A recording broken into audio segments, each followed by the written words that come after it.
नमस्कार बाळांनो. आजचा विषय बाळांनो परिसर 1 मधील धडा दुसरा सायन्स. की सायन्सचा आपण पहिला धडा झालेला आहे बाळांनो. आता आपल्याला दुसरा धडा बघायचा आहे. तर धडा खूप मोठा आहे. ईव्हीएस सायन्सचे धडे मोठेच असतात, परंतु मोठे असले तरी घाबरून जाण्याची गरज नाहीये, कारण की तुम्ही आता मोठे झाले आहात. मोठे झाल्यामुळे काय होणार आहे बाळांनो, जसे मोठे होणार तसा तुमचा अभ्यास वाढेल आणि अभ्यास वाढल्यामुळे धडे वाढतील, अभ्यास वाढेल. बघा छानपैकी धडा आहे, समजून घेतला तर छानच समजणार आहे. धडे मोठे राहणार कारण की तुम्ही मोठे झालात. पहिली, दुसरी, तिसरी, चौथी वर्ग वाढलाय, अभ्यास वाढलाय. जसे पुढे जाणार 5वी, 6वी, 7वी, 8वी, 9वी आणि 10वी, तर मग आत्ता जी सवय होणार आहे ती तुम्हाला पुढे त्रास होणार नाही. चौथी म्हटलं की खूप महत्वाचा टप्पा आहे. चौथीचा अभ्यास समजला तुम्हाला की तुम्हाला 10वी पर्यंत टेन्शन नाही बाळांनो. कोणताही विषय अवघड जात नाही, सगळे विषय सोपे जातात. मग कारण की जे 4थी पासून विषय ते 10वी पर्यंत आहेत, तेच विषय तुम्हाला 10वी पर्यंत आहेत. फक्त बाळांनो 5वी पासून तुम्हाला फक्त हिंदी हा विषय नवीन आहे आणि 8वी पासून संस्कृत विषय. बस एवढे 2 विषय नवीन आहेत बाळांनो.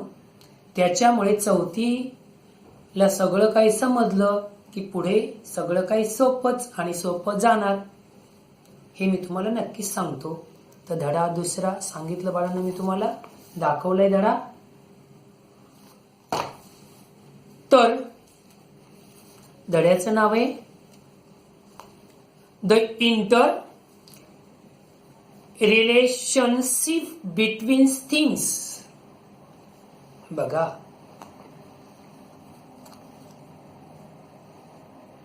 The inter relationship between things.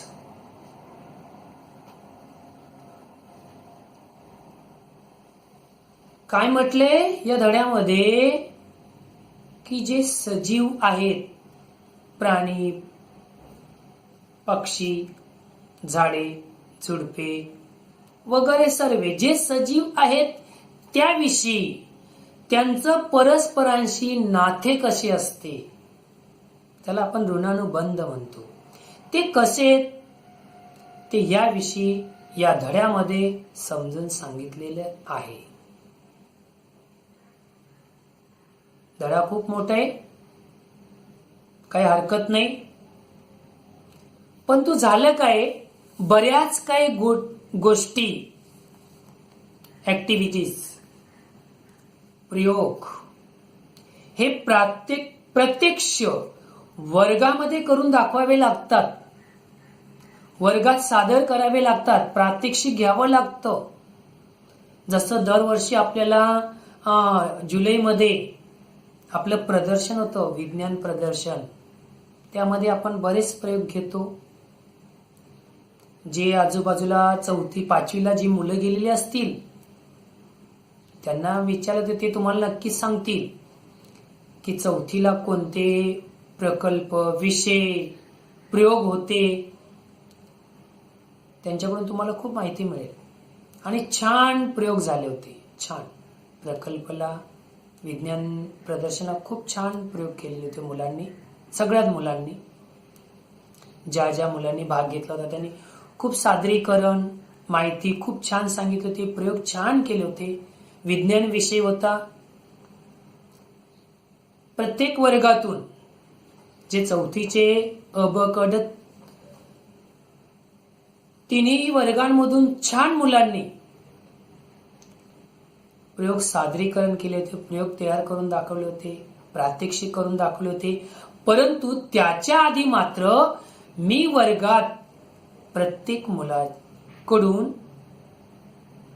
सराव करून घेतला होता. तर त्यात पालकांचा पण सहभाग होता, पालकांनी पण प्रॅक्टिस करून घेतली होती. ठीक आहे, चला जाऊया पुढे.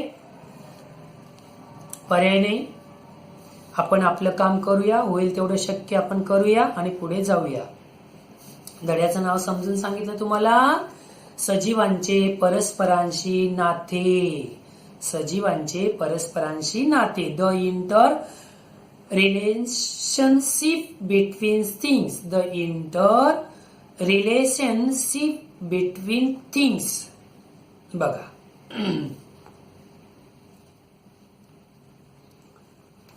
the need of living things are met in their environment.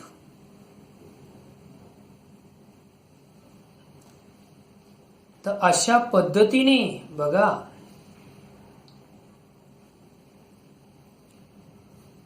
अशा पद्धतीने आपल्याला की परिसरामध्ये अनेक प्रकारच्या वनस्पती, परिसरामध्ये अनेक प्रकारच्या वनस्पती आपल्याला आढळून येतात किंवा वनस्पती आपल्याला दिसतात.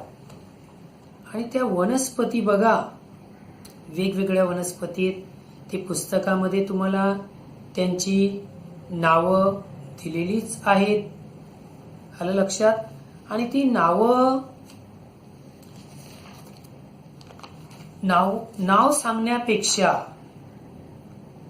नाव सांगण्यापेक्षा पुस्तकामध्ये सर्वांची नावं दिलेली आहेत. आणि अशा पद्धतीने जसं आता बघा, नागवेल, फणस, मेथी, अडुळसा, कडुलिंब असे वेगवेगळे प्रकारचे औषधी वनस्पती आहेत. आणि मेथी,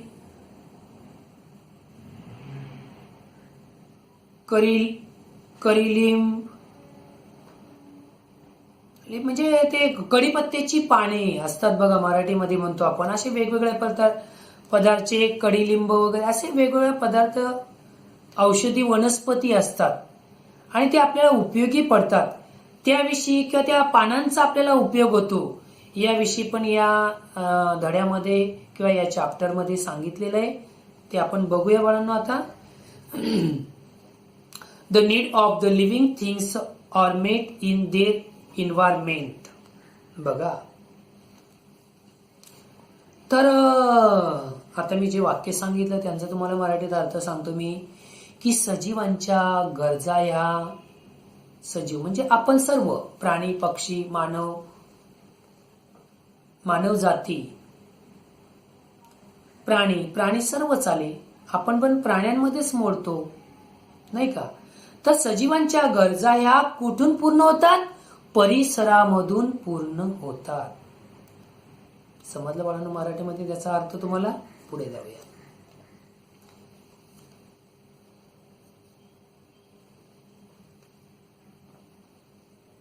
We have many needs like food, water, air, clothes and shelter. All these needs are met in our surroundings.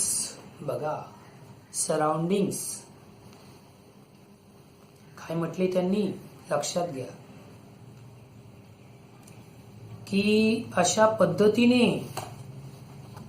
की बघा, आता वॉटर म्हटल्यानंतर तुम्हाला माहिती आहे पाणी, बरोबर? की अन्न वस्त्र आणि निवारा, बरोबर? अन्न, वस्त्र, निवारा आणि पाणी, वॉटर, ह्या ज्या गोष्टी आहेत ह्या आपल्या अनेक गरजा, या आपल्या गरजा आहेत. आणि त्या गरजा आपल्याला या कुठून पूर्ण होतात? परिसरातून पूर्ण होतात.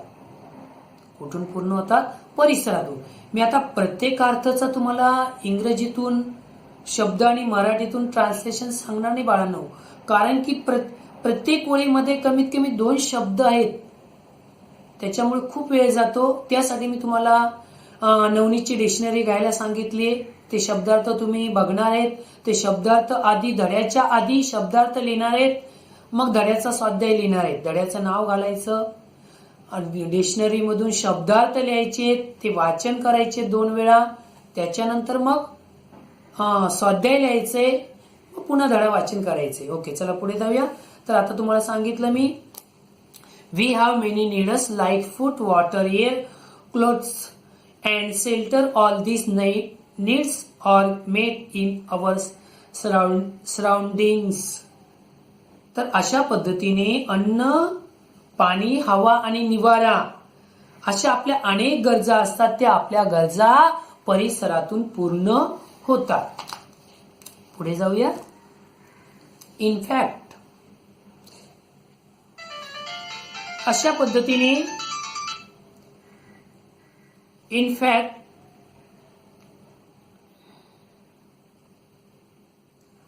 food, water and air are the needs of all living things. There are all fulfilled in the environment, but there are differences in the needs of each kind of living things. For example, the water that a mouse drinks in the entire day could not be enough for an elephant even at one time. बघा,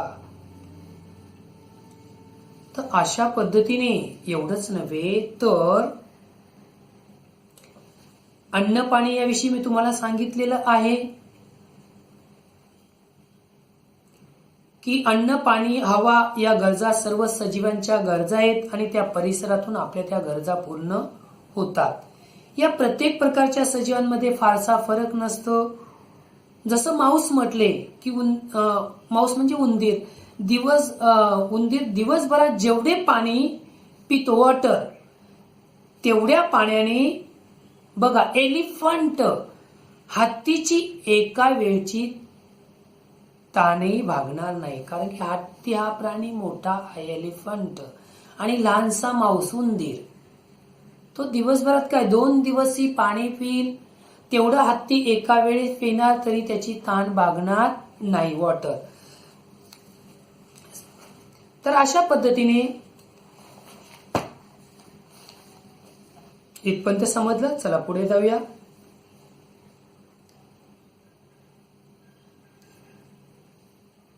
elephant even at the one time. One म्हणजे एक वेळा सुद्धा त्याची ताण भागणार नाही एलिफंटची, हत्तीची.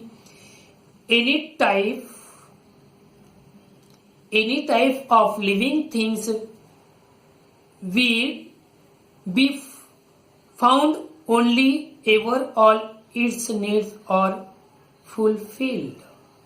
बघा, अशा पद्धतीने काय म्हटले त्यांनी पुढे, बी. बघा, पुन्हा सांगतोय बाळांनो, any type of living things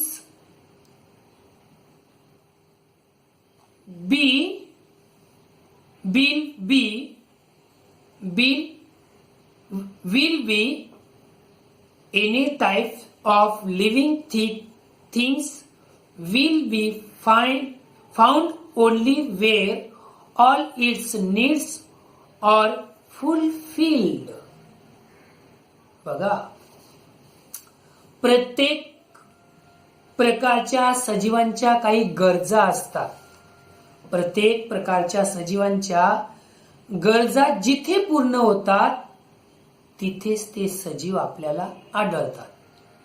म्हणजे बघा, आता आपल्याला राहण्यासाठी घर हवे, आपल्याला शिकण्यासाठी जवळ शाळा हवी, खेळण्यासाठी आपल्याला जवळ मैदान हवे, नमस्कारासाठी आपल्याला जवळ मंदिर हवे, या गोष्टी किराणा माल घेण्यासाठी आपल्याला जवळ दुकान हवे म्हणजे शॉप हवे.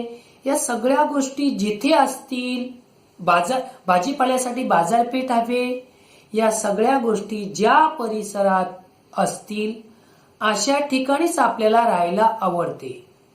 ज्या ठिकाणी आपल्याला पाणी मिळत असेल, आपल्या सुविधा पूर्ण होत असतील अशाच ठिकाणी आपण राहतो. बरोबर. म्हणजेच त्याप्रमाणे जे सजीव त्यांना त्यांचं जीवन जगायचं असतं, त्यांची उपजीविका त्यांना भागवायची असते आणि ते भागवण्यासाठी ते कोठे राहतात? जंगलात. आता मोठे प्राणी आपल्याला आपल्या शहरामध्ये किंवा गावामध्ये फिरताना दिसतात का? नाही दिसत. का? की त्यांचं जे अन्न आहे, फळे, पाने, फुले, फळे, काय असेल मांस वगैरे, हे त्यांना कोठे मिळते? जंगलामध्ये. एकमेकांची ते शिकार पण करतात. आणि काही आता उदाहरणार्थ माकड हे फळं खातं, फळांवर त्याचं उपजीविका भागते, नाही का? असे बरेच प्राणी फळे पण खातात. म्हणजे मग ते कुठे राहतात? जंगलामध्ये. कुठे राहतात? जंगलामध्ये. हत्ती कुठे असतो? जरी तो पाळीव प्राणी आहे पण तो जास्त कुठे? जंगलामध्येच. जंगलामध्येच राहतो तो. पाने पण खातो, फळे पण खातो. ओके, समजलं की अशा पद्धतीने लक्षात आलं असेल तुम्हाला की प्रत्येक प्रकारच्या सजीवांच्या गरजा जिथे पूर्ण होतात तिथेच ते सजीव आपल्याला आढळतात. पुढे जाऊया.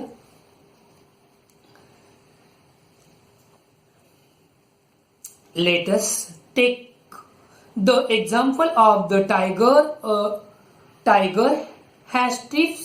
A tiger lies in wait for its prey among tall grasses. Its prey cannot see it in the grass because of the trips. There are animals like the deer, the nilgai, and the Venus in grasslands. When the tiger is hungry, it can feed on them for a tiger.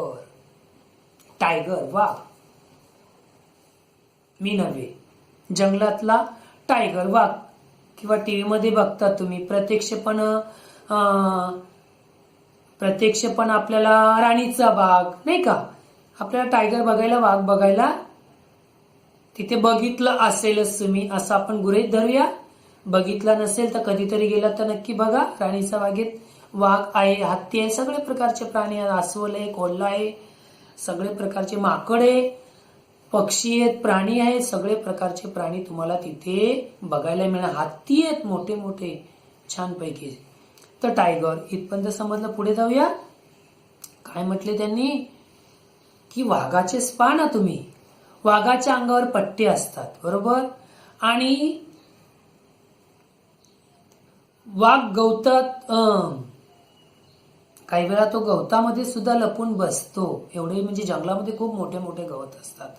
पण अंगावरच्या पट्ट्यामुळे त्याला कोणत्याही प्रकारचा त्याला त्रास होत नाही. त्याच्या पट्ट्यांवर गवताळ प्रदेशात तो हरणे, नीलगाय, तेच नाही तर बघा किती प्राणी असतात. तुम्हाला मी आत्ताच बोललो तुम्हाला, नीलगाय, पुन्हा अजून काय बोले बी, असे वेगवेगळे प्रकारचे, बरोबर आहे ना. ग्रासलँड एवढंच नव्हे तर असे for the its among tall grasses in its prey cannot see it in the grass because of the stripes. There are animals like the deer, बरोबर, the nilgai and the Venus in grassland. When the tiger is hungry, it can feed on them for a tiger. तर असे वेगवेगळे प्रकारचे प्राणी आपल्याला तिथे बघायला मिळतात. बघा, हरणे, नीलगाय, गवे, आता इंग्लिश मध्ये सांगितले, पुन्हा मराठीत मध्ये सांगतोय तुम्हाला. असे वाघ, हत्ती वगैरे असे खूप प्राणी आपल्याला बघायला मिळतात आणि उंच गवतामध्ये ते राहतात. काही प्राणी तर डोंगरातील जे गुहा असतात ते गुहामध्ये त्यांचं राहण्याचं ठिकाण असतं, म्हणजे निवाऱ्यासाठी. उदाहरणार्थ वाघ, कोल्हा हे गुहामध्ये राहतात, ते आडोशाला राहतात, तिथे राहतात. या साऱ्या गोष्टी जिथे असतील तिथेच त्यांचं वास्तव्य असतं. पुढे जाऊया.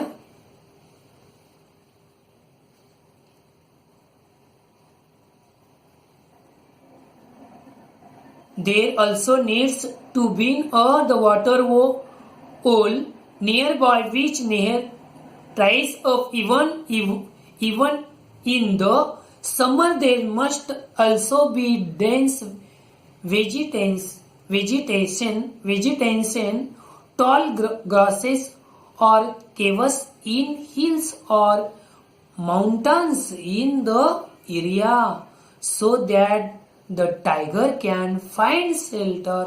A tiger even visits an area. Area म्हणजे त्या भागात ते आढळतात. एरिया की जिथे त्यांचं वास्तव्य, जिथे त्यांना राहण्याचं जागा आहे, अशा ठिकाणी त्यांचं वास्तव्य असते. एरिया समजलं. पुन्हा मी वाचून दाखवले. Where all these things are availables म्हणजे ते तिथे असतात. अवेलेबल्स म्हणजे ते तिथे असतात, ते किंवा आपल्याला बघायला मिळतात. Availables. We keep animals in order to satisfy some of our needs. They become dear to us. We look after them well. We feed them. We take them to a vet if they fall ill. These animals to return our affection. बघा काय म्हटले त्यांनी, की आपल्या काही गरजा पूर्ण व्हाव्यात म्हणून माणूस विविध प्राणी पाळतो आणि पाळलेल्या प्राण्यांवर अपार माया करतो. माया म्हणजे प्रेम करतो आणि पाळलेल्या प्राण्यांची तो नीट काळजी घेतो, त्यांना खाऊ पिऊ घालतो. प्राणी आजारी पडले तर त्यांच्यावर तो उपचार सुद्धा करतो. आणि अशा पद्धतीने एवढंच नव्हे तर जसं आपण आपल्या मुलांची काळजी घेतो त्याप्रमाणे प्राण्यांची सुद्धा काळजी घेतली जाते. चला पुढचं बघूया. We get milk, meat, eggs, अंडे. एग्स म्हणजे अंडे, परिचयाचा शब्द आहे. अँड इट्स अंडे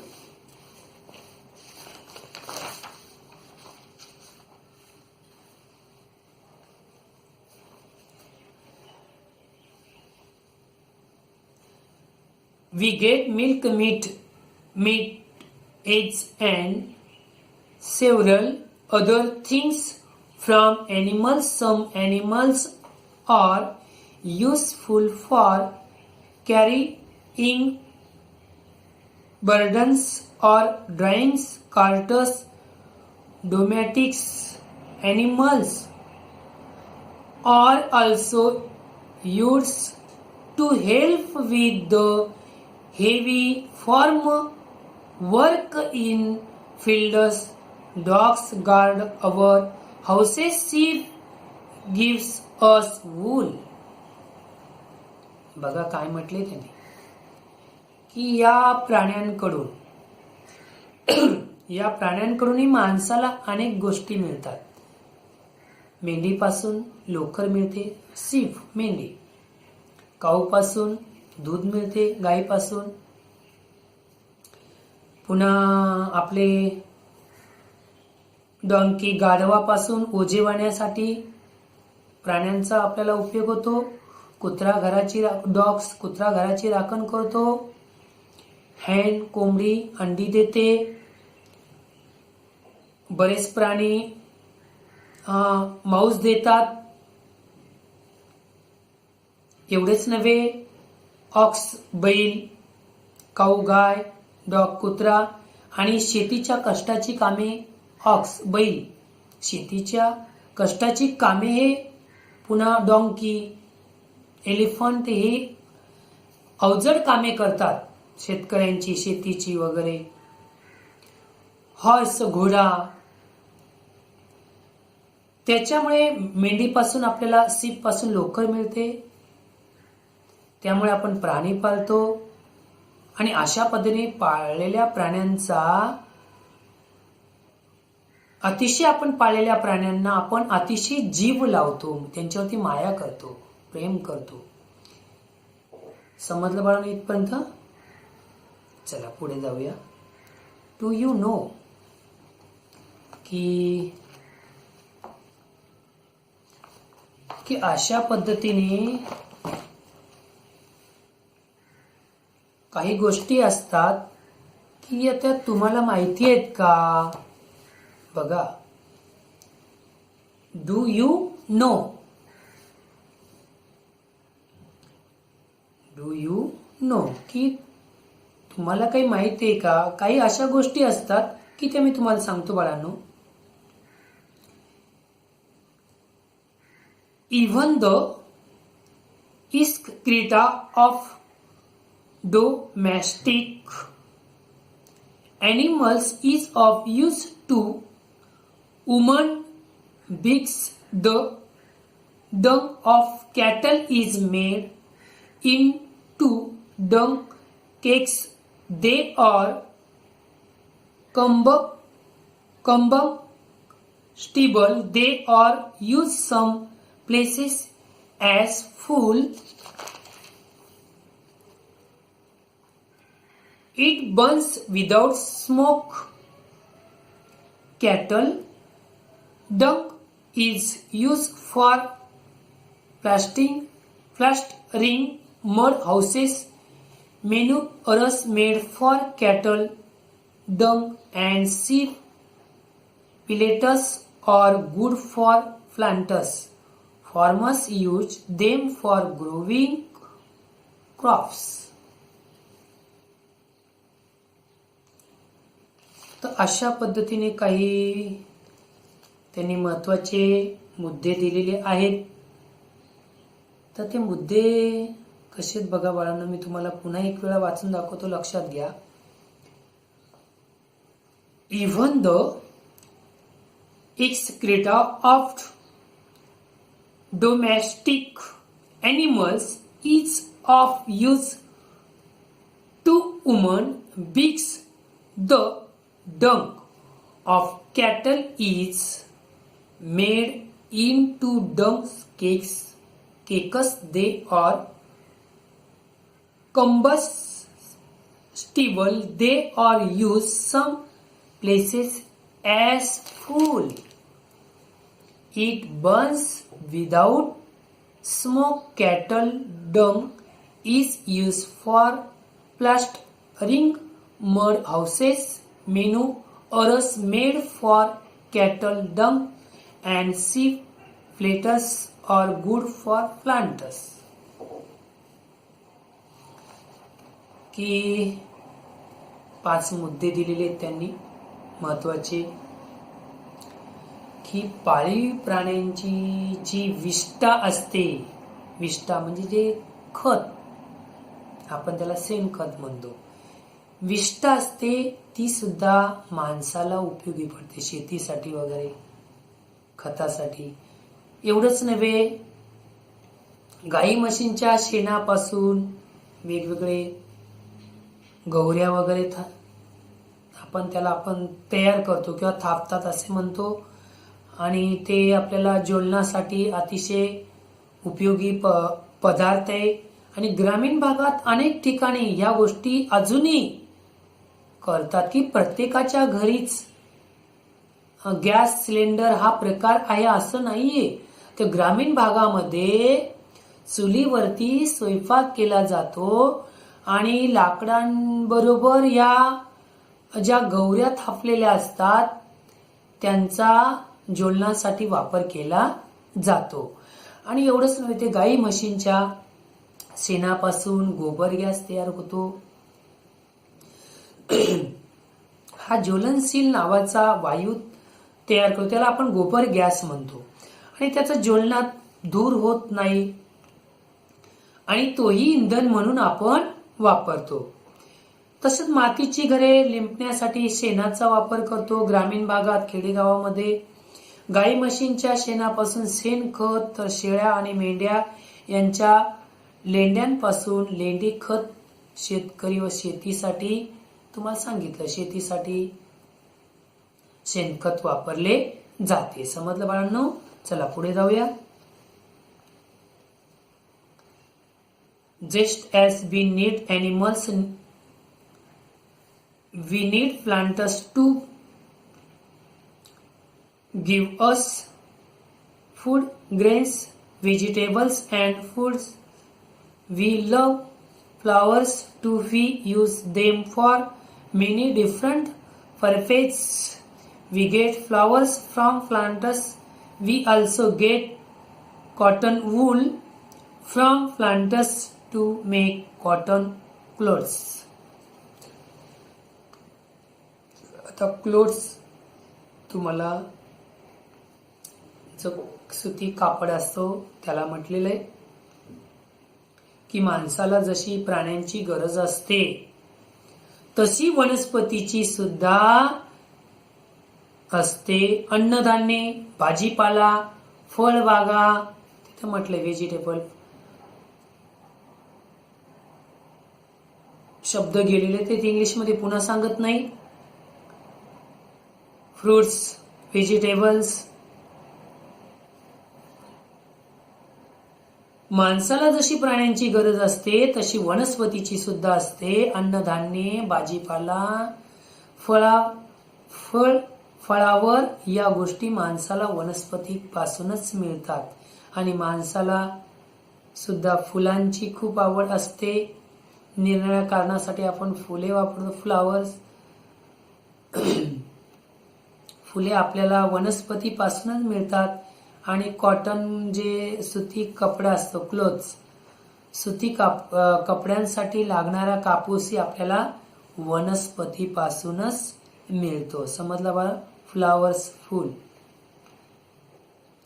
फ्रॉम प्लांटस, ती आपल्याला वनस्पतीपासून, प्लांटस वनस्पती, त्या वनस्पतीपासूनच आपल्याला मिळतात. फुले पण. चला इथपर्यंत जाऊया. चला पुढे. We grow plants that are useful to us. Methodically, we sow seeds. We make sure that they get water. We give manure when necessary. We spray pesticides if they are attacked by. बघा, ती आपल्या गरजा पूर्ण करणाऱ्या वनस्पतींची आपण पद्धतशीरपणे लागवड करतो. म्हणजे लावतो, शेतीमध्ये लागवड करतो, बिया पेरतो, बरोबर. आणि त्यांना व्यवस्थितपणे पाणी मिळेल, खत पाणी मिळेल याची व्यवस्था आपण काळजी घेतो, खबरदारी घेतो. आणि जरुरीप्रमाणे खते देतो. कीड लागू नये म्हणून त्यावरती औषध फवारणी करतो. मेथॉडिकली समजलं तुम्हाला?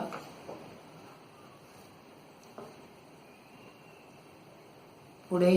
Plants to give to us abundantly. They satisfy our needs. Other living things also get their food from the environment. For example, chameleons eat insects when they are hungry. Some snakes eat mice and frogs. उंदीर, frog, बेडूक, tiger, वाघ. Tigers, plants, cattle eat grass. बघा पुढे. अशा पद्धतीने वनस्पती देखील आपल्याला भरभरून अन्न, धान्य वगैरे देतात. कोण देतं? वनस्पती. परिसरातून आपल्याला या गरजा आपल्या पूर्ण होतात आणि परिसरातल्या इतर सजीवांनाही आपण परिसरातून मिळतो. भूक लागली तर सरडे किडे खातो, तसेच साप, उंदीर आणि बेडूक खातात. स्नेक बोललं सांगितलं इंग्लिशमध्ये. वाघ हरणांना खातो की मोठे प्राणी हे काही प्राण्यांची शिकार करतात. शेळ्या, मेंढ्या बघा झाडाचे पाने खातात. गाई, म्हशी गवत खातात, चारा. माहिती तुम्हाला सांगितलं आता तुम्हाला इंग्लिशमध्ये. म्हणजे सर्व सजीवांना त्याचे अन्न कुठून मिळते? मग हे परिसरातूनच मिळते. चला पुढे जाऊया. एनिमल लाईक बघा. Animal like monkeys and circular live on trees. It gives बघा monkeys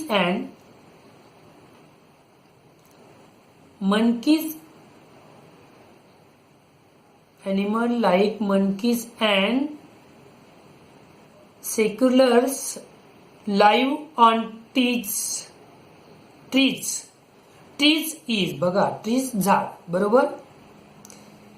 पुन्हा सांगतो. मंकी हे बघा animal like monkeys and squirrel live on trees झाड.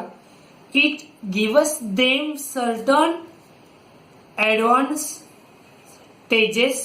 Big at a height they are better able to defend themselves for their enemies. Besides, they or can eat the fruits of the trees to satisfy their hunger. Such animals are said to be herbivorous. बघा. तर अशा पद्धतीने वृक्षवासी herbivorous animal like monkeys माकड. स्विक्युलर live and trees झाडावरती मुक्कामाला असतात. स्विक्युलर monkeys माकड आणि खार. Monkeys and squirrels. बरोबर की हे नेहमी आपल्याला कुठे दिसतात? मुक्कामाला म्हणजे राहण्याचं त्यांचं ठिकाण कोणते? झाडावर राहतात ते. बघा. आणि त्यांना त्याचे काही फायदेही मिळतात. बघा फायदे काय मिळतात? झाडावरती त्यांना फळे खायला मिळतात. बरोबर. आणि उंचावर असलेल्या शत्रूपासून त्यांना त्यांचं संरक्षण करता येतं. त्यांना सोपे जाते. शिवाय ते फळे खाऊन आपले पोटही ते भरतात. आणि त्यामुळे त्यांना बघा मी बोललो herbivorous तर त्यामुळे त्यांना ते वृक्षवासी प्राणी असे त्यांना म्हणतात. त्यामुळे त्यांना काय म्हणतात? वृक्षवासी प्राणी असे म्हणतात. आलं लक्षात बाळांनो? म्हणजे वृक्षवासी म्हणजे वृक्षावर राहणारे म्हणजे झाडावर राहणारे प्राणी. वृक्षवासी त्यांचा निवास राहण्याचे ठिकाण.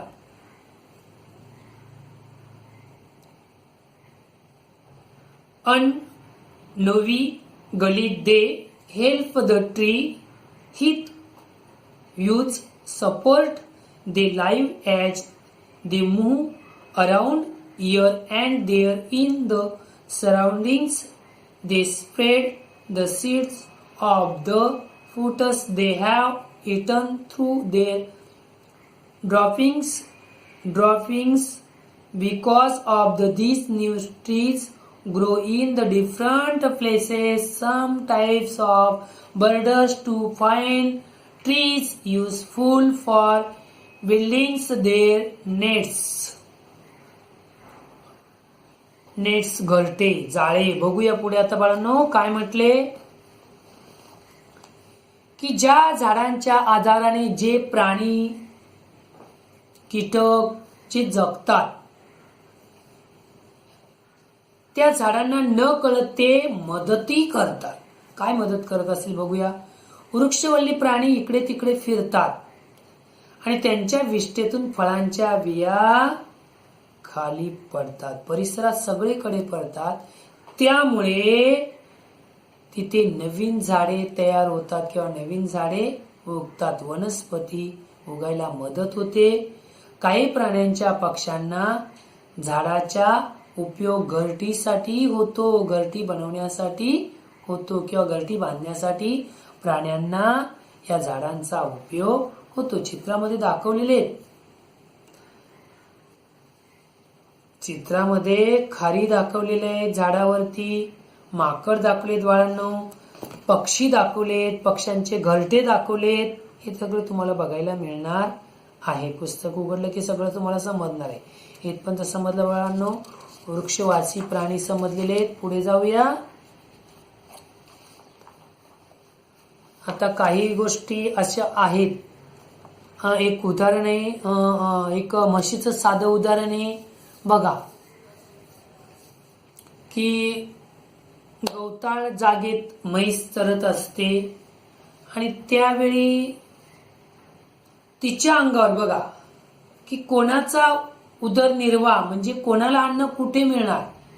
बघा आता कसं मी आता सांगतो ते लक्षात घ्या की कोणाचं अन्न कुठे मिळणार आहे. बघा ती गवताळ जागेत म्हैस चरत असते आणि त्यावेळी हमखास तिच्या पाठीवर तुम्हाला बऱ्याच वेळा तुम्ही बघितलं असेल बगळा. इथे बघितलं नाही पण गावी वगैरे गेल्यावर शेतात जर म्हैस चरत असेल तर त्या म्हशीवरती किंवा गायींवरती जास्तीत जास्त म्हशीवरती बगळा आपल्याला बसलेला दिसतो. का बसलेला दिसतो बघा सांगतो पुढे की येऊन बसतो. त्याचे कारण काय असेल तर निरनिराळे प्रकारचे कीटक त्या म्हशीच्या केसांमध्ये अडकलेले असतात.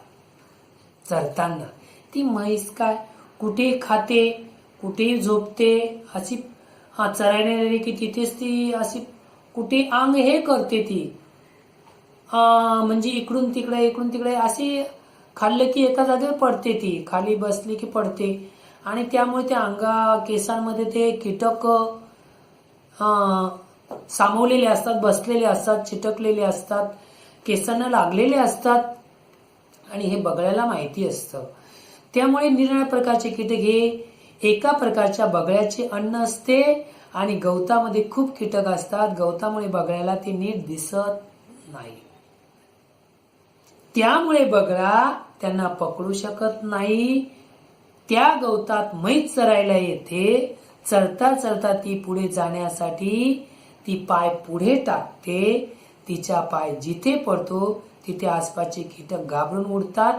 तेवढ्या ते म्हशीच्या पाठीवरच्या भागावर बसतात आणि बगळा मग त्यांना चितापिणे म्हणजे त्याची शिकार करतो आणि पकडतो आणि तो छानपैकी मटकावून घेतो म्हणजे गिळतो.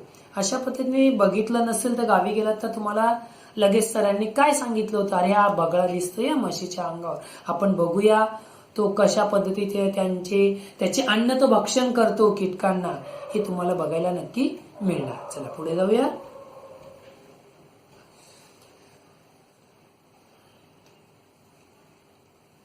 चला पुढे. He have 3 seasons, summer, the rainy season, and winter. It is very hot in summer.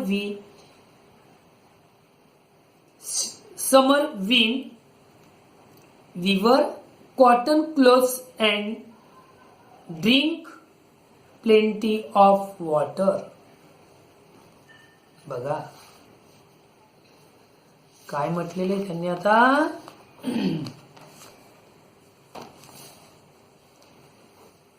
We have 3 season.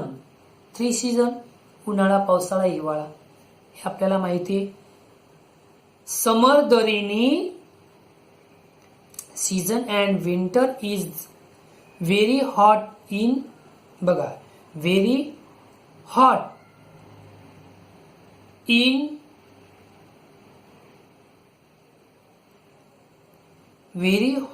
In summer. We wear cotton clothes and drink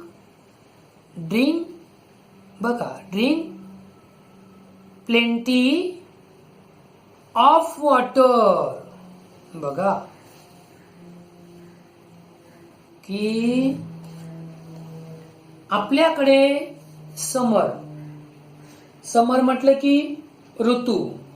आता ऋतू कोणकोणते आहेत माहिती तुम्हाला. उन्हाळा, पावसाळा, हिवाळा हे आपले ऋतू आहेत, सगळ्यांना माहिती आहे. 3 ऋतू आहेत. तर या ऋतूमध्ये आपल्याकडे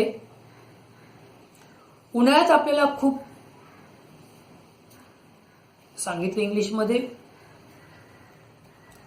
दमट उष्णता असते.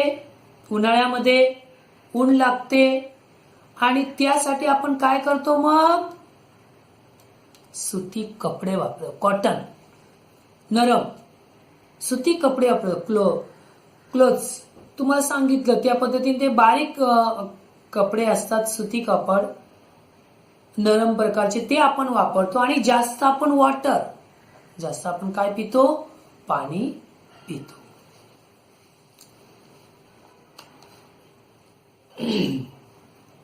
इन द रेनी सीझन, बघा, रेन, पाऊस. ही यूज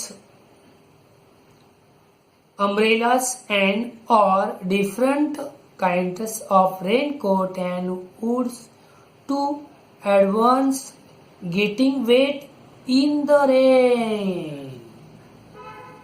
बघा, उन्हाळ्याविषयी समजलं तुम्हाला. तर आपल्याला आता रेन म्हणजे पाऊस. पावसाळ्यात आपण बाहेर जाताना नेहमी आपण भिजू नये म्हणून, पावसामध्ये भिजू नये म्हणून आपण कधी कधी अम्ब्रेला, माहिती, छत्री किंवा इरले असते प्रकारचे इरले वापरतो. आता तुम्हाला मी इंग्लिशमध्ये सांगितली नावं. umbrellas and or different kinds of the raincoats and hoods to advance getting wet in the rain. तर कधी कधी इरले, बघा, अम्ब्रेला, रेनकोट, छत्री असे वापरतो, बरोबर. आणि काही लोक रेनकोट वापरतात का, की पावसात भिजू नये त्यामुळे, बरोबर. पुढे जाऊया. पुढचा ऋतू पावसाळा, उन्हाळा समजला, पावसाळा समजला. आता हिवाळा बघूया. In winter we wear woolens and other warm clothes to protect ourselves from the cold. बघा, उन्हाळ्यात आपण कोणते कपडे वापरत होतो माहिती. त्याच्यानंतर पावसाळ्यात कोणते कपडे वापरत होतो समजले, सांगितले. उन्हाळा आणि पावसाळा. आता हिवाळा. हिवाळ्यात आपल्याला बाळांनो थंडी वाजते, थंडी असते, बरोबर.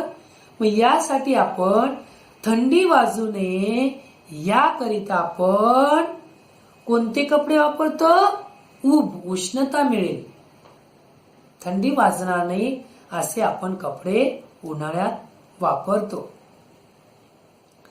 की अशा पद्धतीने म्हणजे आपण वातावरणानुसार, ऋतूनुसार आपण कपड्यामध्ये बदल करतो. समजलं बाळांनो इथपर्यंत.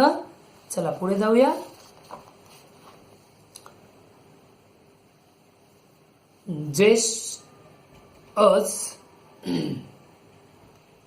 just as the Three seasons affect us, they affect all other living things too. We see these changes taking place in the living world every year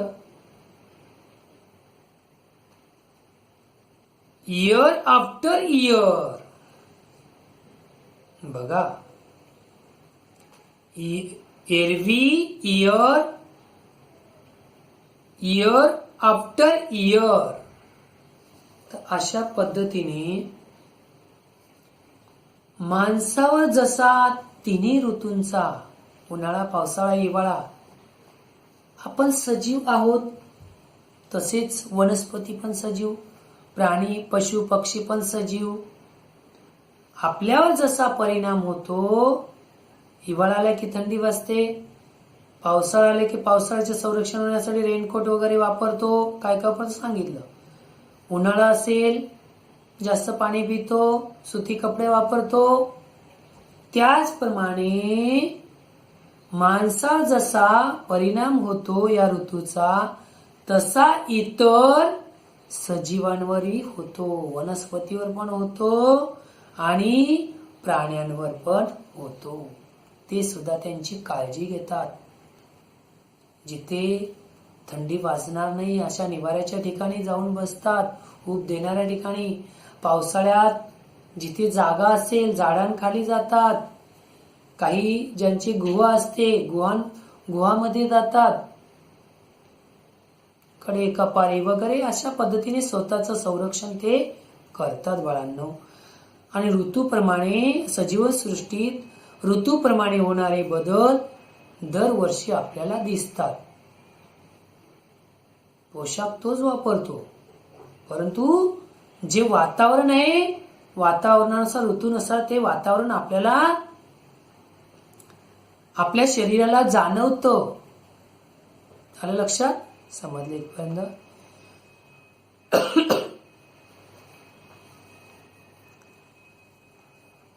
Winter in Maharashtra is also called the season of Pongal. That is the falling of leaves. That is because many trees shed their leaves in winter.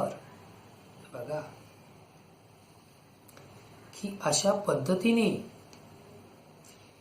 हिवाळ्याचे वर्णन पानगळीच्या ऋतू असेही करतात. पान म्हणजे जी झाडांची पाने गळतात किंवा पडतात आणि नवीन पालवी त्यांना तयार होते. आणि हिवाळ्यात अनेक पानांची पाने मग गळून पुन्हा नवीन पालवी येते.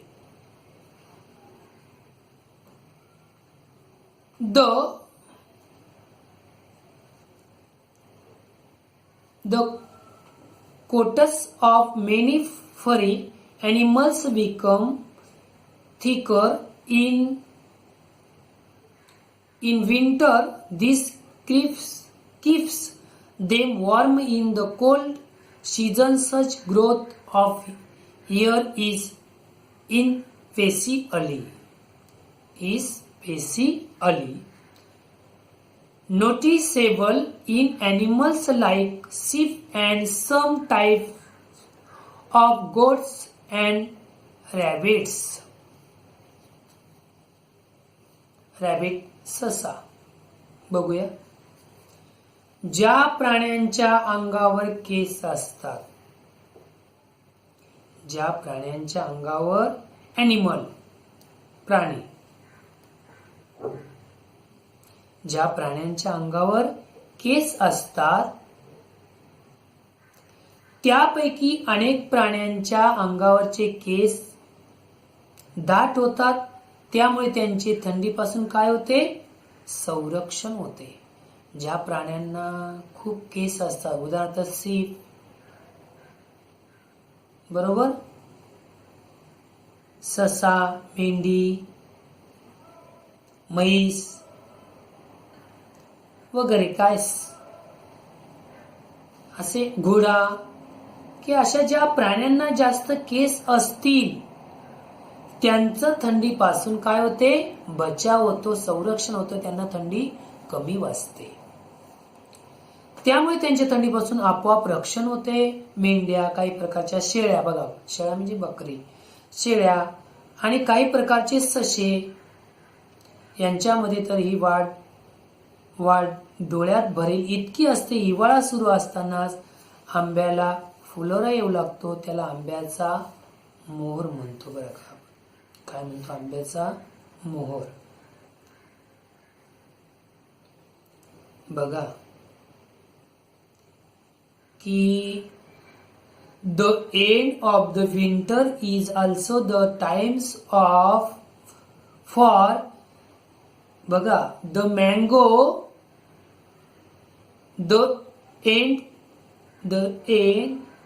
of winter is also the time for the mango trees to start blossoming.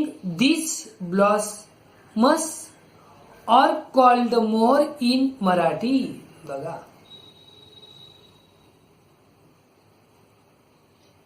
की हा मराठी शब्द आहे. मोहर, आंब्याला मोहर येणे. की हिवाळ्यामध्ये, हिवाळा असताना, सुरू असतानाच आंब्याला फुलोरा येऊ लागतो आणि फुलोरालाच आपण काय म्हणतो? आंब्याचा मोर असे म्हणतो. आलं लक्षात बाळांनो?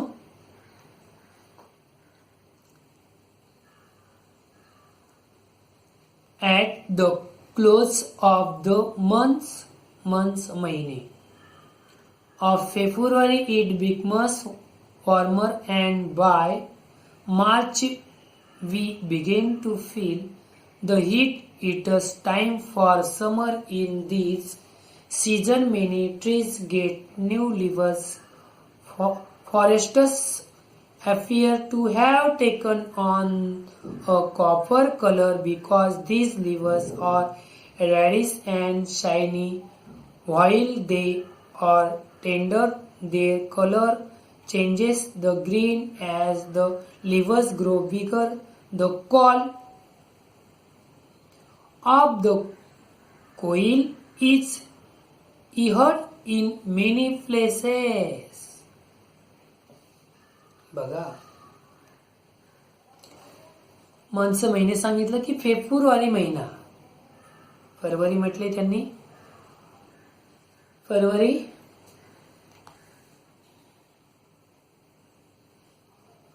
तर फेब्रुवारी महिना आल्यानंतर संपला की बघा द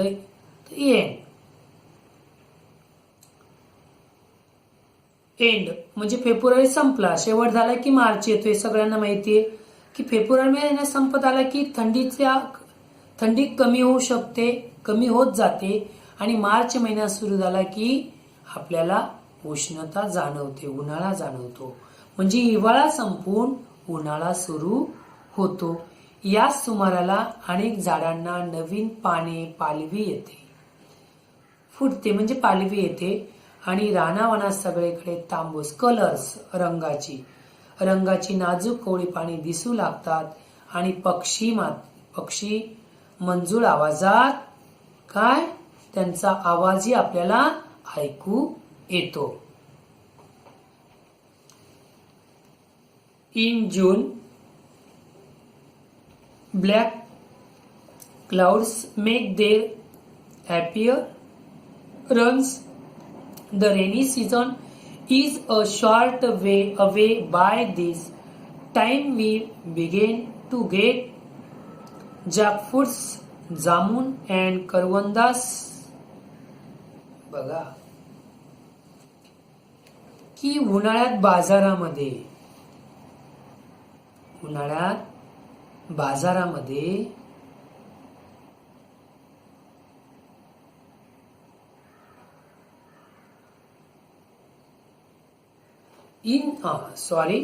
इन द समर, एक पॅराग्राफ राहिलेला आहे. In the summer the market is full of mangoes and watermelons for us to buy. This is the season for these fruits. Although mango trees grow all over Maharashtra, the Konkan region is particular famous for its mangoes. It is also the season for cashew nuts. The red yellow cashew apples can be seen growing on the cashew trees on the hill sites in Konkan season. बघा, कोकण सांगण्याची गरज नाही तुम्ही, आपण कोकणातच राहतो. तर बाळांनो, रत्नागिरी, सिंधुदुर्ग, रायगड वगैरे काय असेल ते कोकण, रत्नागिरी, चिपळूण वगैरे. आणि आपण म्हटलं की कोकणच. तर उन्हाळ्यात बाजारामध्ये आंबे, कलिंगड वगैरे हे जे भरपूर प्रमाणात विक्रीला येतात. आणि या फळांचा तो हंगामच असतो. या आंब्यांची झाडे उन्हाळ्यामध्ये आपल्याला माहिती आहे, आंबे आणि कलिंगड आत्ताच संपलेला आहे तो जूनमध्ये. महाराष्ट्रात सगळीकडे असली तरी कोकण आंब्यासाठी नावाजलेले आहे. कोकणात जास्त आंब्याचं उत्पादन घेतले जाते. आणि उन्हाळ्यामध्ये कोकणात आंब्याच्या जोडीने काजूही जास्त प्रमाणात घेतले जातात. आणि डोंगर उतारावर सगळीकडे काजूच्या बागा आहेत. तर पिवळी बोंडे लागलेली असतात आणि आपल्याला ते बघायला मिळतात. अशा पद्धतीने पुढे जाऊया.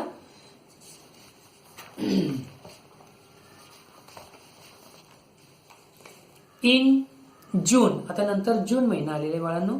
In June black clouds make their appearance.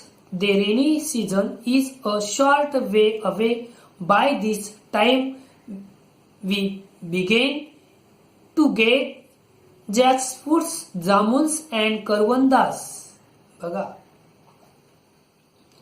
एवढंच नव्हे तर जून महिन्यात नंतर बघा, कलिंगड, आंबे संपल्यानंतर जून महिन्यामध्ये आभाळात सगळीकडे काळे ढग दिसायला सुरुवात होते. आणि जून मध्ये पावसाला सुरुवात होते, हे सगळ्यांना माहिती आहे. आणि ढग दिसल्यानंतर पावसाची हजेरी लागते, पाऊस सुरू होतो काही दिवसानंतर लगेच जून मध्ये. आणि पावसाची चाहूल लागल्यानंतर तोपर्यंत त्याच्या आधी बघा काय सुरुवात होते जून मध्ये. मग आंबे आणि कलिंगड थोडे प्रमाणात कमी झाल्यानंतर जून पासून पुढे कमी होत जातात आंबे वगैरे, कलिंगड आणि आंबे. तर आपल्याला मग जून नंतर मग आपल्या जून महिन्यापासून पुढे करवंद, आता इंग्लिशमध्ये शब्द, आणि जांभूळ, तुम्हाला शब्द वापरले मी, जामुन्स अँड करवंदास. बघा, जामुन आणि करवंदे आपल्याला बाजारात उपलब्ध होतात. आलं लक्षात बाळांनो? किंवा बाजारात विक्रीसाठी आलेले असतात. चला पुढे जाऊया. इन जून झालं. The seeds of grass and other plants lie scattered all over the grounds. They sprout and start growing. As soon as it begins to rain, it becomes green everywhere. This greenery is something after the hot summer months. Sometimes we can even see the rainbow with its 7 colors in the sky. बघा, आकाशाविषयी सांगितलेलं आहे की गवताच्या आणि इतर काही वनस्पतीच्या बिया सर्वत्र विखुरलेल्या असतात. पाऊस पडू लागतात, त्यात अंकुर फुटतात. गवत आणि दुसऱ्या काही वनस्पती वाढू लागल्या की आजूबाजूला गवत काही वाढू लागले, आजूबाजू सगळीकडे हिरवाई डोळ्यांना दिसते. गारवा जाणवतो आपल्याला पाऊस पडल्यानंतर. एवढंच नव्हे तर आकाशामध्ये, आकाशामध्ये आपल्याला पाऊस पडताना किंवा पावसाच्या दिवस जेव्हा पाऊस पडण्याच्या आधी किंवा पाऊस पडल्यानंतर जी आकाशामध्ये तुम्हाला आत्ताच मी इंग्लिशमध्ये शब्द वापरला की आपल्याला एक प्रकारची त्याला आपण मराठीत म्हणतो इंद्रधनुष्य. काय म्हणतो बाळांनो? इंद्रधनुष्य दिसते. आणि ती इंद्रधनुष्य अशा पद्धतीने दिसते की तिचे रंग बघा, वेगवेगळ्या प्रकारचे तिचे रंग असतात, कलर्स इन द स्काय. म्हणजे आकाशात वेगवेगळ्या प्रकारचे रंग आपल्याला त्या इंद्रधनुष्यामधून आपल्याला दिसायला मिळतात. आणि तुम्हाला माहिती आहे, पावसाळ्यामध्ये पाऊस पडण्याच्या आधी किंवा पाऊस पडल्यानंतर आकाशामध्ये एक इंद्रधनुष्य अशी मोठ्या आकाराची दिसते आणि छान पैकी ती दिसल्यानंतर तिचा प्रकाश, तिच्यामध्ये वेगवेगळे रंग बघा. आता वेगळे रंगांची सांगण्याची गरज नाहीये तुम्हाला.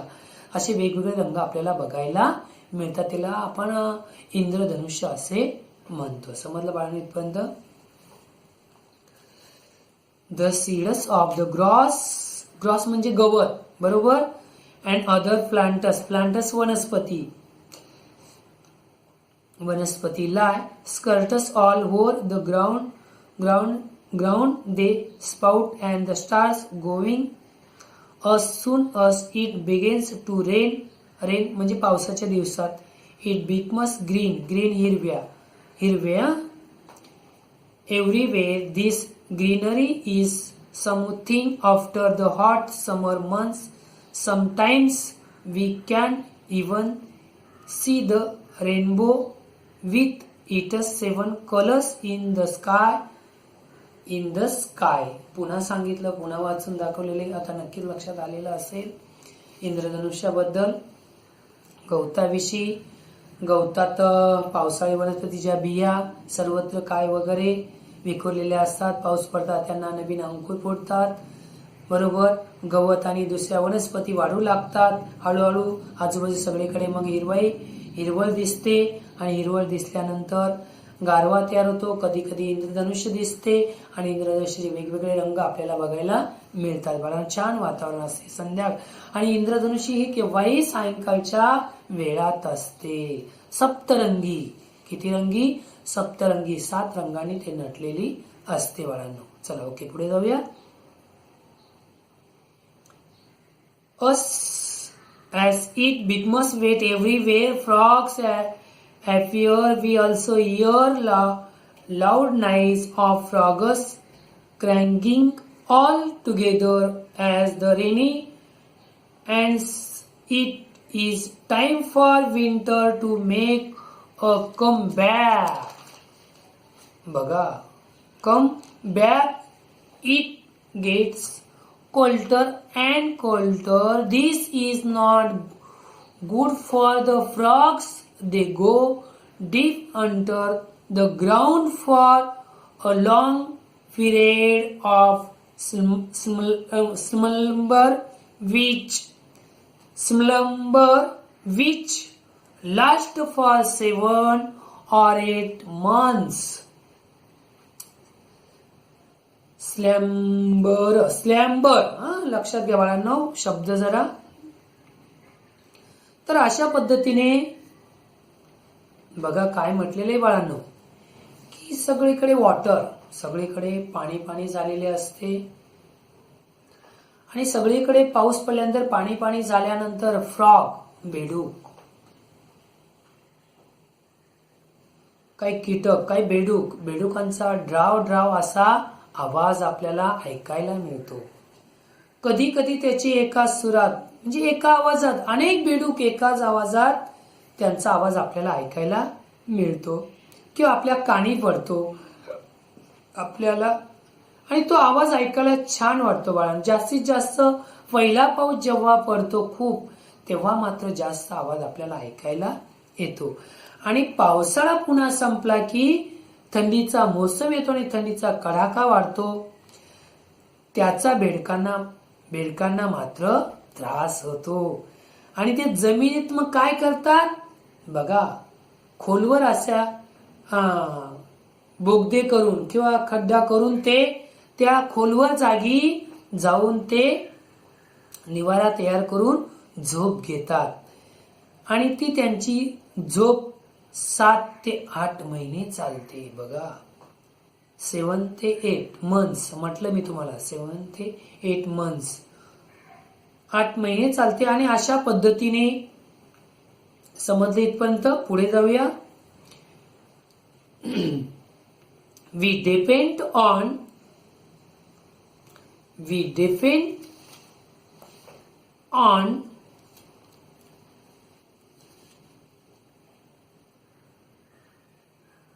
agriculture for food. The different seasons, summer, winter. बघा मी काय सांगितलं बाळांनो तुम्हाला, काय म्हटले, पुन्हा सांगतो तुम्हाला. We depend on agriculture for, बघा, फॉर फूड, बरोबर, for food the different seasons, summer, पुन्हा ऋतू आले, winter and the monsoons or the time for doing different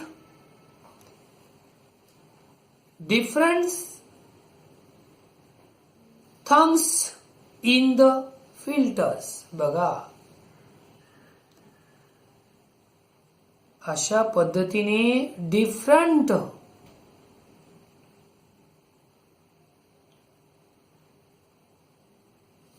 thugs in the filters.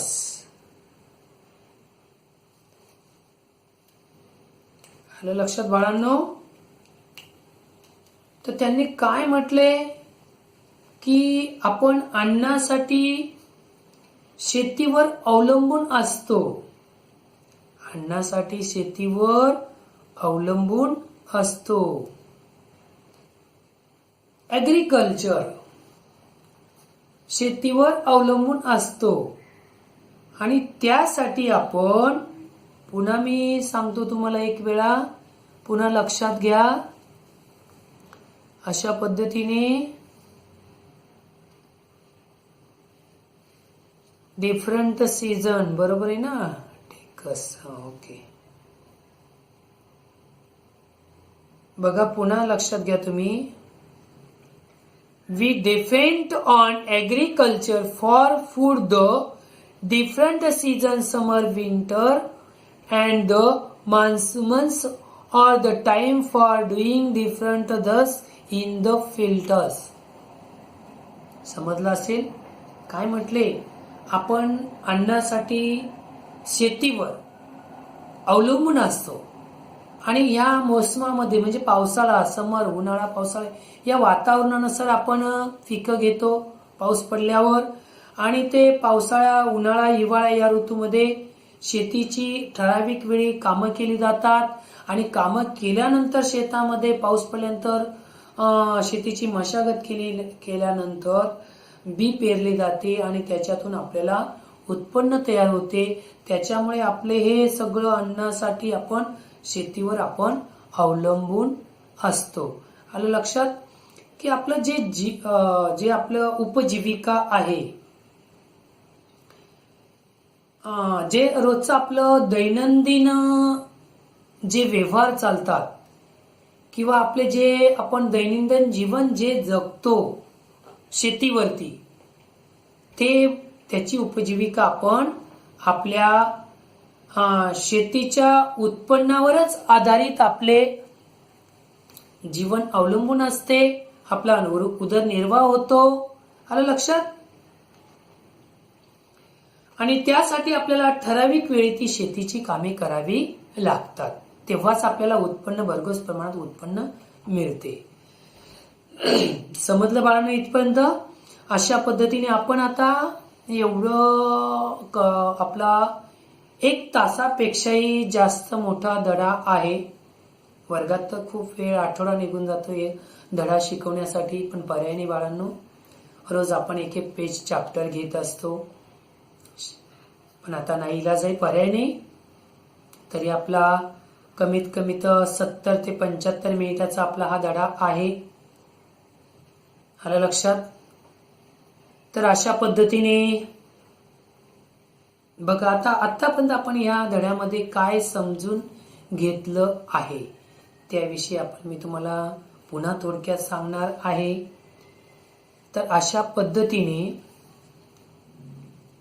आपण काय म्हटले, what we have learned, what we have learn, की आपण काय शिकलो, आपण काय शिकलो ते आपण बघून घेणार आहोत. The needs of the all living things are made in the environment. There are different sense in the needs of different living things. बघा, लिव्हिंग थिंग्स की आपल्या आणि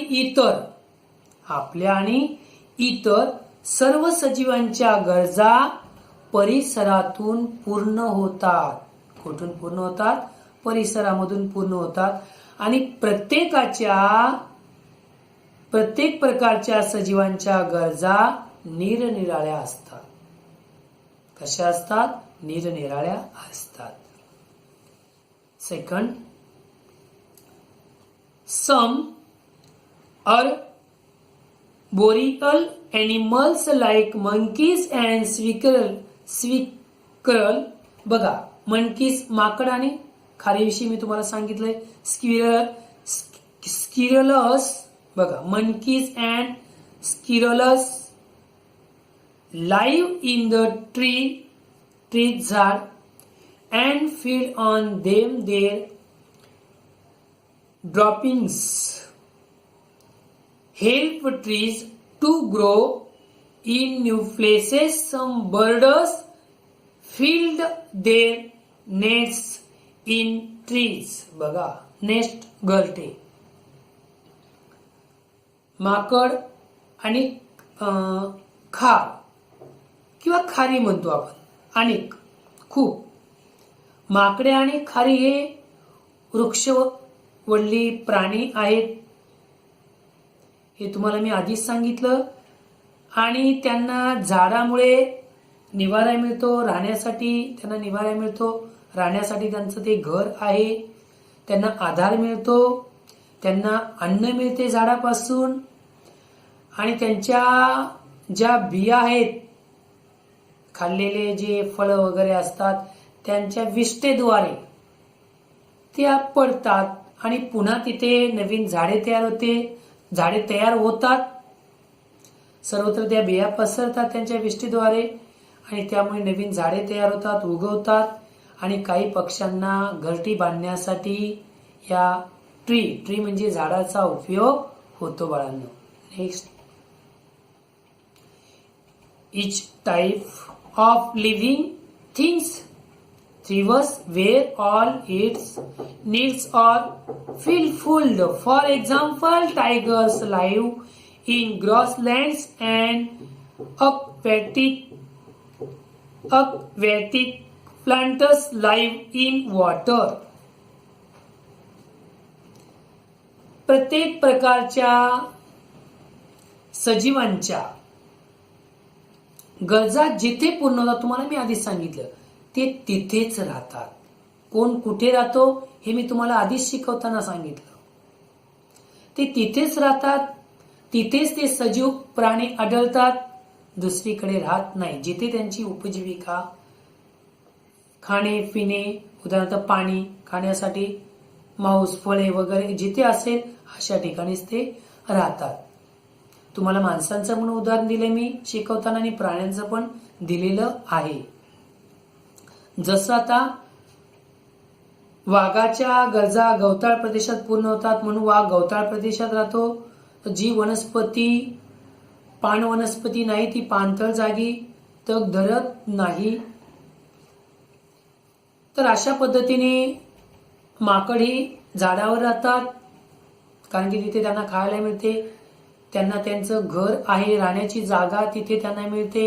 पुन्हा त्यांचं प्राण्यांपासून संरक्षण होते वगैरे. चला पुढे next, changes in Seasons affect living things in winter. Trees shed leaves and animals' coats grow thicker at the start of summer. Trees get new leaves in the rainy season. It becomes green all around. Frogs appear and crops grow in fields. आत्ताच मी तुम्हाला सांगितलेलं आहे इंग्लिशमधून आणि मराठीमधून शेवटचा मुद्दा.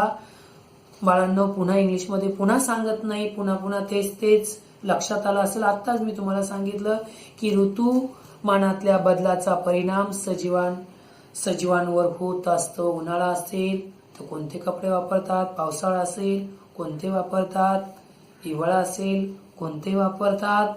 तर अशा पद्धतीने आणि झाडांची पाने केव्हा गळतात, नवीन पालवी केव्हा येते, आणि ज्या प्राण्यांना केस आहेत त्यांचं संरक्षण कसे होते, त्यांना थंडी वाजत नाही वगैरे, आणि ज्यांना केस नसतात ते कुठे राहतात ते पण सांगितलं, आणि ज्यांना केस आहे त्यांना थंडी वाजत नाही ते कुठे राहू शकतात, आणि उन्हाळ्यात सुरुवातीला झाडांना पालवी फुटते हे पण सांगितलं, आणि उन्हाळ्यात पावसाळ्यात सर्वत्र हिरवाई आपल्याला दिसते, पाऊस असतो, आणि बेडकांचा डराव असा एक प्रकारचा छानपैकी आवाज आपल्या कानावर ऐकायला येतो. अशा पद्धतीने सजीवांविषयी या पाठामध्ये आपल्याला सगळं समजलेलं असेलच, यात कोणती शंका नाही.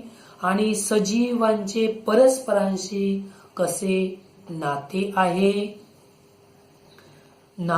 आहे हे तुम्हाला छानपैकी मी समजून दिलेलं आहे की द इंटर रिलेशनशिप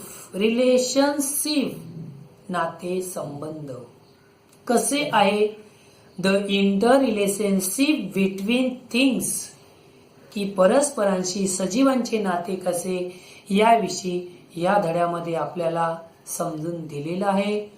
खूप छान धडा आहे, महत्वाचा धडा आहे. विषय परिसर भाग 1 मधील सायन्स चॅप्टर 2 आपला इथे संपलेला आहे. बाळांनो, स्वाध्याय दिला जाईल, छानपैकी स्वाध्याय करायचा, आणि नवनीत मधील शब्दार्थ, डिक्शनरी नवनीत मधील शब्दार्थ, धड्याचं नाव घालून शब्दार्थ लिहा. शब्दार्थ लिहिल्यानंतर स्वाध्याय दिलेला आहे तो स्वाध्याय वाचन करून लिहा, आणि त्यानंतर पुस्तकामधील धड्याचं वाचन करण्याचा सराव करा. आणि बाळांनो, इथेच मी थांबतो. धन्यवाद.